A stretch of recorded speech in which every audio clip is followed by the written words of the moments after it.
backpack. I initially bought it for traveling, I believe 2 years ago, and I think I don't think I am just gonna switch back to this one because it's a tried and true. I was wearing it for work, to work I mean. And what I like about this backpack, it just has so many compartments. Like I have to carry my water bottle, which I haven't put in here. It has a compartment. It has like one, two. There's a compartment here, and then there's a compartment here as well. You can put laptops, stuff like that in there. I'm not carrying my laptop. I just don't want any extra stuff because I already have to carry like chargers, my tripod and stuff. That was not gonna fit into the backpack. I will link this backpack. People like to call these like those mommy backpacks, but I really did not care because there's like a reflection, a light reflection from my light up there. So sorry if you see a random light, but I will link it because I think it's a good backpack. Even though that I'm not a mom, I think it's a good backpack so you can fit everything in there. It has multiple areas for stuff. So I'm gonna take that because like I have my camera here. I gotta take all my, like I said, my tripod. I do also want to take this, and everything can't fit in the suitcase. Like it's just, so whatever extra miscellaneous things that I have to carry, I'm putting in there. And I know I will definitely have a lot of space in this backpack instead of trying to force stuff in that other backpack.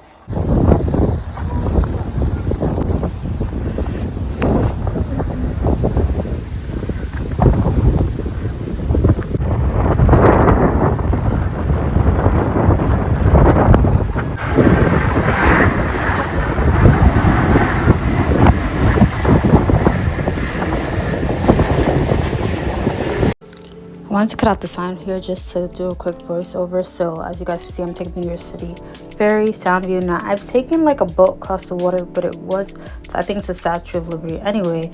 So pretty much they have this ferry in all of 4 boroughs. You can go to different ones. This was the one in Soundview. It takes you, the last stop is Wall Street Pier 11. But yeah, you can check out all of them. And then I ended up going to Pier 17 to eat in the Tin Building. I ate from the Sandwiches and Salad. I believe that's what the place was. It was under there, that name bracket. This is the sandwich I got. It was a turkey sandwich. It was really good. And back to the ferry, going back the other way. Cost $4, just so you guys to know. And I think it's a great way if you don't want to take the subway, honestly. If you want to just go to certain specific spots, you can definitely go to the ferry. So I recommend trying it if you have not. And now I'm headed to U.S. Open, the fan week. You guys see, this is the sign. And again, this is also going to continue until August 25th. And I think I talk about this in the end of the video, so that's why I want to get into it.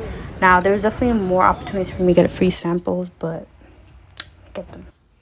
Yeah, they had different brands. They were giving free sunscreen. I won this towel. If you have the fan access pass, that's all you really need to get into a lot of these things. They were giving a Marvel thing here. And then they had just a lot of different tennis-related activities you could do. They had things for kids. They had things for adults. So it was all around different things. There's this American Express thing that's really cool. I really didn't feel like trying to learn how to play tennis, so that was just me. But you can go in there. All fans are allowed in that. This is where they kind of do like a radio broadcast of what's going on. But nobody was there yet because they weren't filming. So yeah. Of course, food was expensive, but that's to note because one, this is New York City. Even though I live in there, everything's so expensive, and this is a stadium. I like that they gave you a portable charger, so they had charging stations. You could just take the portable charger on the go, and you could just go do whatever you want.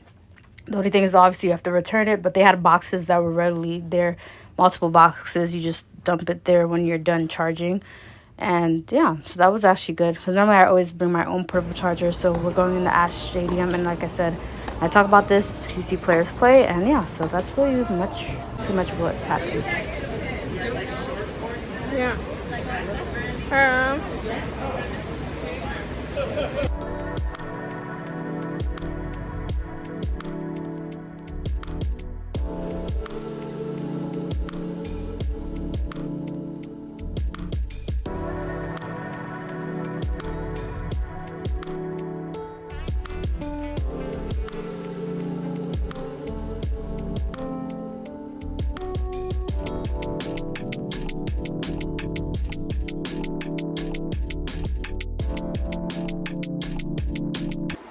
Hey guys, really fast, I'm going to try to do an outro because I don't know how I'm going to end this vlog yet. I'm still in the process of editing it.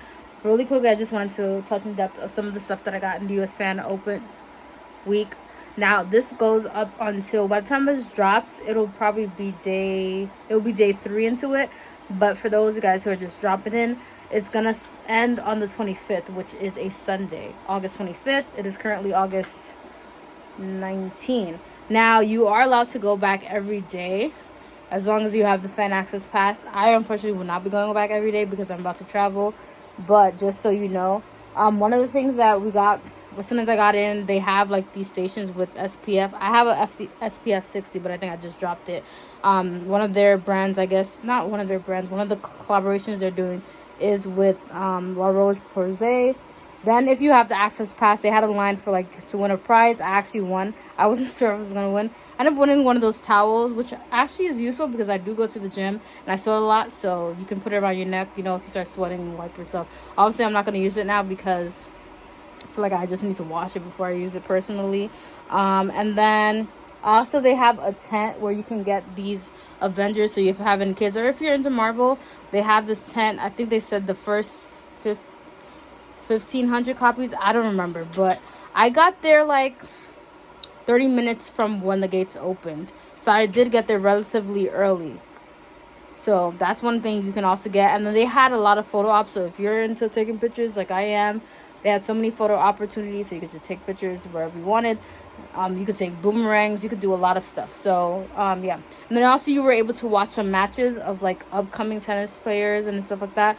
I didn't watch all of them because it was really hot. And a lot of the matches, I think the most famous, I don't want to say the most famous, but the well-known players, it looks like they had them in a specific stadium. So it was hot, but we were like in the shade. We were Archer Stadium. I think I'm wrong. I'll leave it on the bottom. That stadium was more like covered depending on where you sat. So I sat there maybe for like 30-40 minutes, watched them practicing because it was really practicing matches. It wasn't the actual match. Now they do have other matches, but you have to like. I just wanted to quickly pause it here because my storage died. But thanks for watching.